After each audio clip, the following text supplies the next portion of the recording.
Hey, what's up? Zach here, and today I've got one of the more unique shoes to release recently. That is the Adidas Crazy Infinity. Now, I know these are marketed as kind of like a quasi basketball shoe, more of a lifestyle shoe. I still did try to play in them to see what their performance was.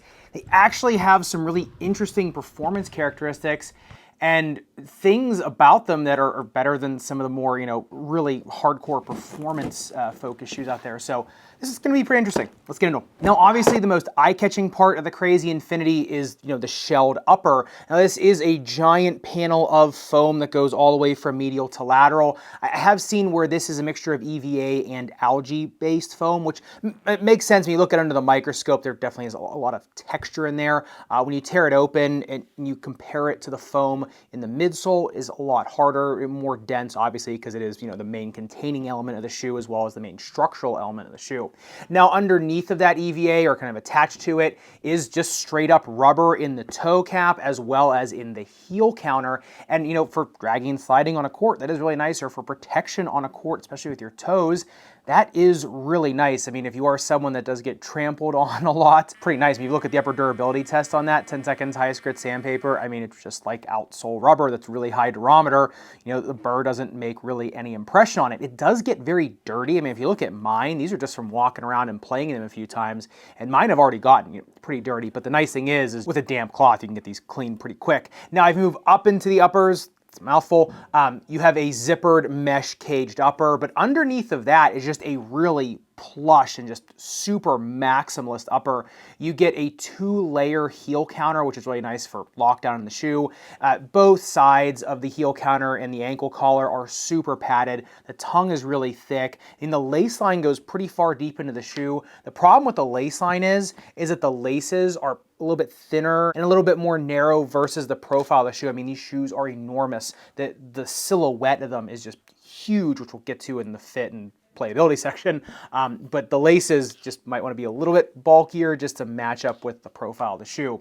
Now, with all that bulk and material in the uppers comes not as much breathability. I mean, if you look at the breathability test on these, they heated up 123.3 degrees. They got to a high temperature of 201.1 degrees, then cooled down another 67.3. There's just really not a lot of places for the air to go. When I was doing the breathability test on them, and I was putting my hand on them, everything was still cold to the touch, even after 30 seconds. I mean, all that heat is just being trapped right in the shoe. So obviously the breathing capabilities of these, not so great. And because these are not a great breathing shoe, I thought this would be a really good time to introduce today's sponsor, which would be flat socks, which are just like the perfect accompaniment to the Crazy Infinity, because with these a little bit more issues with maybe your feet stinking or increased moisture, whereas with flat socks, remember, it's a straight insole replacement, and this can replace a sock in a shoe that's pretty low profile if you're wearing no-show socks.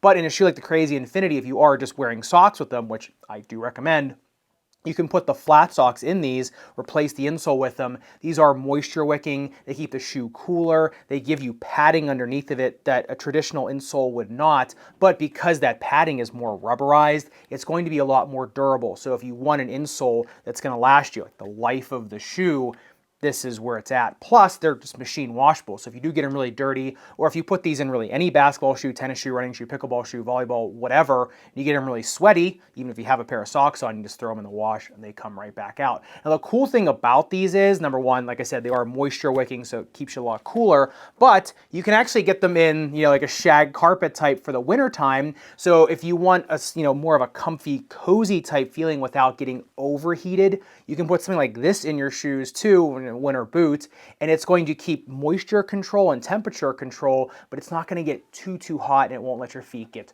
really ice cold either. So if you want to check out the flat socks, I will leave them as a link in the description below. Thank you again to Flat Socks for sponsoring this video, and back to the Crazy Infinity. And moving into the midsole on the teardown, this was an interesting one because it was really hard to figure out exactly what midsole foam they were using. And usually when the company doesn't advertise or telegraph what, trade name midsole foam they're using, it usually means they're not using something too engineering heavy, they're not using something too tech heavy or something high up in their lineup. And, I can kind of see it with these because these are meant, more for fashion as well as function, or fashion more than function. Now, to me, it feels like cloud foam underneath, very soft, very cushioned. because the shoe is so maximalist, sometimes it's kind of hard to tell that underneath of it, but when you really press into it, it does feel very soft. Much more soft than the EVA on the outside of the shoe, that's for sure. Now underneath of this is a TPU shank. That shank is incredibly flexible. The thing is the rest of the shoe has rubber and EVA, or rubber and foam, rubber and foam around the entire periphery of the shoe. So there is a lot of containment in the shoe already, so having that shank under there is nice. And it is doing something, but like I said, the shoe build in general is doing most of the stability work for it. Now, if you look at this on the bounce height test, 26 centimeters in the heel and then 25 in the forefoot. So not a ton of bounce, not even as good as Light Strike or traditional bounce foam. So to me, this is a much more shock absorbing foam. Even just the sound the ball bearing made on this was just kind of like a deadened thud. So like I said, this is meant more for comfort and more for shock absorption versus anything that's going to give back to you. However, that profile can help in some instances, which we'll talk about. Moving on to which is the very best part of the Crazy Infinity is the outsole tread. Now it is just one giant bed of herringbone, pretty wide set herringbone at that, and then a couple pivot points here in the forefoot, or more or less just break points in the shoe. But the thing about the traction is number one, the durometer is super high. It's over 18, and for a shoe like this, that is pretty nice to see that they are going to last you a long time, especially if you're not playing in them, if you're just using them to kick around. But, like herringbone in of itself is good. It's one of the more consistently better traction profiles out there. However, it's the weight of the shoe that gives it the traction in these. I found on court when I was playing in these had better traction than just about anything else out there, as I said, because they're so heavy. And because in the forefoot, the stack isn't so high, so you can really kind of, put some weight into the shoe. You can really kind of feel the ground in these. The tactile sensation is not terrible in these, which is a real surprise to me. That was kind of crazy to see.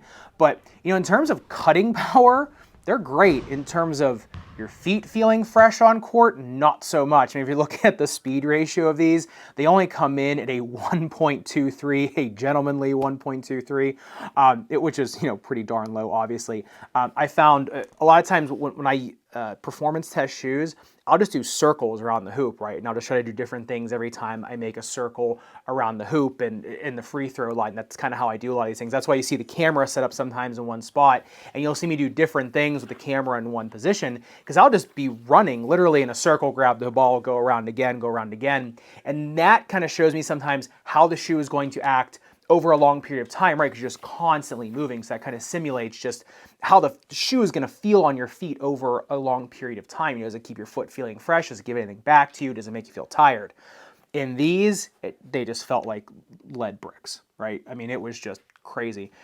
That being said, I never felt like I was going to slip, lose traction, or anything. They didn't pick up dust at all, like that. So there is a lot of good in this traction, especially also on the outsole durability test, 10 seconds highest grit sandpaper too. Not even a millimeter of damage, obviously, with that high of a durometer. So durability-wise, traction-wise, they're great, even if you're just walking down a really steep, slick street. But looking at the fit of the Crazy Infinity, they do fit pretty, bulky. So, narrow, medium foot can go true to size just because the uppers are just so bulky underneath of it. A 2E, I think, can just go true to size too. Like I said, because they will, break in a little bit because the material is just so big. So you do have some room to break in. A 2E, if you want to go up a half size, you can. The thing is, for a 4E, I wouldn't be going up more than a half size because the shoe is so big. It's so bulky.